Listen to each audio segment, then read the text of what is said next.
दोस्तों जय श्री राम। सभी को प्यार भरा नमस्कार। सभी सुखी रहें और सभी धनवान बने रहें। भगवान श्री राम से हमेशा आपके लिए यही प्रार्थना करता हूँ। आज की हस्तरेखा ज्ञान विज्ञान में आपका स्वागत है। बड़ी महत्वपूर्ण जानकारियों के साथ वीडियो बनाता हूँ। दोस्तों आज की महत्वपूर्ण जानकारी है विवाह संबंध, शादी विवाह उत्तम योग कैसे बनेंगे और किस जातक के साथ शादी का संस्कार अच्छा रहेगा और किसके साथ नहीं होगा। हालांकि इस विषय पर मेरा मन नहीं था वीडियो बनाने का, क्योंकि इससे जातक की भावनाएं आहत होती हैं और मैं किसी भी जातक की भावनाएं आहत नहीं करना चाहता। परंतु विषय ऐसा है कि किसी का भी आगे कोई भी काम ना बिगड़े, उत्तम योग बने। मैं उन्हीं विषय पर आज जो है बताना चाहता हूँ। और इन योग को देखकर शादी करोगे तो निर्विघ्न शादी का योग बनेगा। ऐसा हो नहीं सकता कि योग अच्छा ना बने। हालांकि मैं फिर कह रहा हूँ, मैं इसको सार्वजनिक नहीं करना चाहता था। मैं बार बार कहता था कि मेरे कमेंट बॉक्स में या मुझे व्यक्तिगत पूछ लो, पर जब लोग बाग आल गवाल भी बोल रहे हैं, वीडियो बना रहे हैं, मैं तो काम की वीडियो बनाता हूँ और मेरी वीडियो हर रहस्य भरी होती है। मैं रेखाओं के आधार पर वीडियो बनाता हूँ, फार्मूलों के आधार पर नहीं। आजकल लोगों ने हाथ देखने फार्मूलों के आधार पर शुरू कर दिए। एक हाथ देखकर, एक रेखा देखकर फलादेश नहीं बनता। लोग एक हाथ ऐसे कर लेते हैं, ये कोई तरीका हाथ दिखाने का नहीं।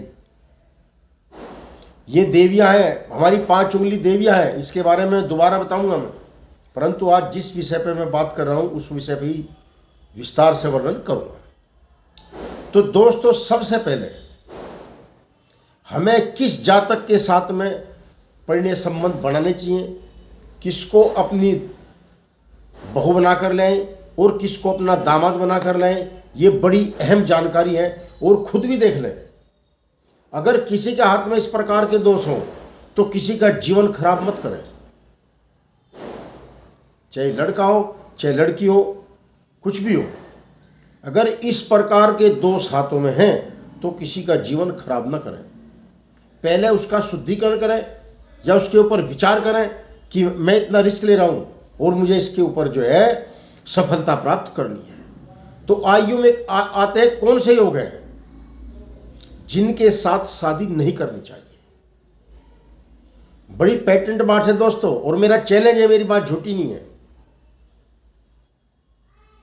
पहली बात तो आजकल विवाह शादी लेट हो रही है बहुत ज्यादा, क्योंकि आज के इस वैश्विक युग में 30-32 साल के 34 साल के बच्चे घर बैठे हैं बिना शादी के।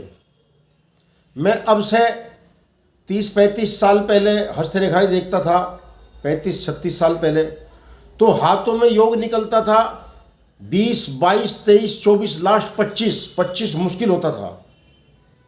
और नियम के हिसाब से प्रकृति ने भी अपना नियम परिवर्तन में ले आई, प्रकृति चेंज कर दिया नियम। आज हस्तरेखाएं 25 के बाद ही शादी के योग निकलने शुरू हो रहे हैं, और 25 में भी कम से कम 28, 29, 30, 31, 32। इसका केवल एक आध्यात्मिक कारण नहीं है, भौतिक कारण भी है। इस भौतिक सुखवाद ने विवाह शादियों को लेट कर दिया बहुत। हमारे हिंदुस्तान में परंपरा आध्यात्मिक है, धार्मिक प्रवृत्ति है, सनातन धर्म है, इसलिए हम धार्मिक भावनाओं से विवाह शादी को लेकर चलते हैं।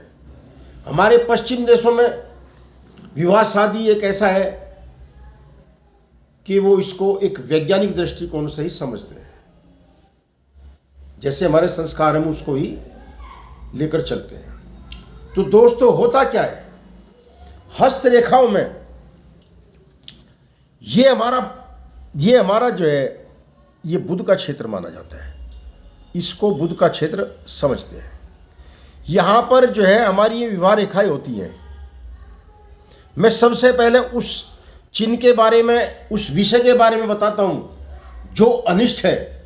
मैंने अपनी प्रैक्टिस में, मैंने अपने जीवन काल में अनेकों ऐसे हाथ देखे हैं, और अब से भी मैं उनको 25 साल पहले तक जानता हूँ, जिनकी 25 साल पहले शादियाँ हुई थी, आज तक उनके घर का कलेश खत्म नहीं हुआ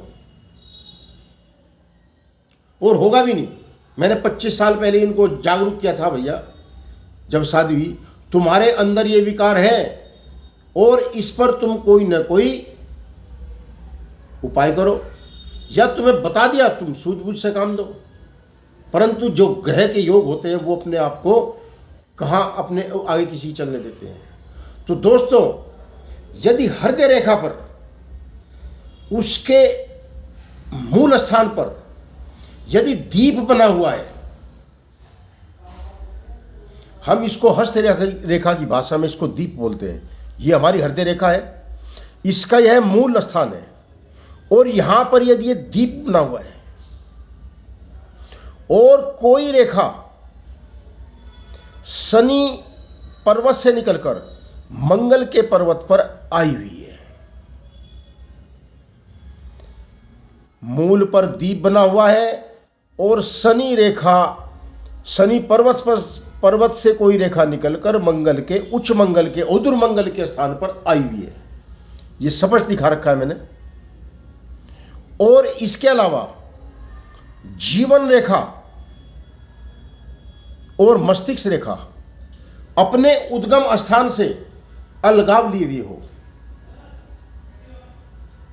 ये मैं केवल मुख्य 3 चिन्ह बता रहा हूं, इसके ऊपर लोग बड़ी गलत चर्चा करने लग रहे हैं। दोस्तों, खुद भी अपना हाथ देख लो, नहीं आप देख सकते तो मेरे कमेंट बॉक्स में, मेरे व्हाट्सएप पे आप पूछ सकते हो। विवाह करने से पहले सावधान, बहुत बड़ी बात कह रहा हूं मैं, चुनौती भरी बात है। अगर ये तीनों निशान हैं तो सोच समझ कर शादी करो। लड़की के हाथ में है तो उसका लेफ्ट हैंड देखें, और लड़के के हाथ में है तो उसका राइट हैंड देखें, और विशेष प्रकार से दोनों हाथों को देखकर ही इसका जजमेंट ले, क्योंकि बड़ा ही चुनौती भरा मैंने आज ये विषय बना है। मैं ऐसे विषय पर कभी बोलता नहीं हूं, परंतु मजबूरी आ जाती है, किसी के घर ना खराब हो, जब जानते हैं तो आपको बताने में कोई बुराई भी नहीं है। अब आते हैं उत्तम योग।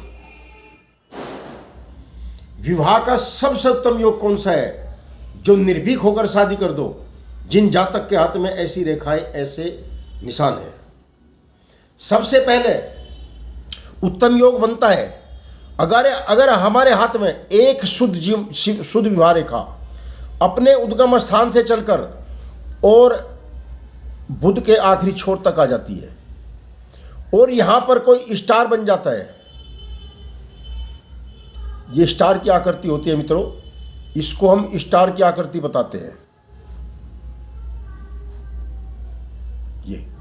ये विवाह रेखा अगर बुध के क्षेत्र को पार करके और एक स्टार नुमा आगे इसके सर पर कोई चिन्ह बन जाए, और हमारे गुरु पर्वत पर क्रॉस का निशान हो, और सूर्य रेखा बारीक हल्की ललीमा लिए हो, उंगलियां थोड़ी सी लंबी हो और आगे से हल्की सी गोल हो, तो ऐसा उत्तम योग बनता है।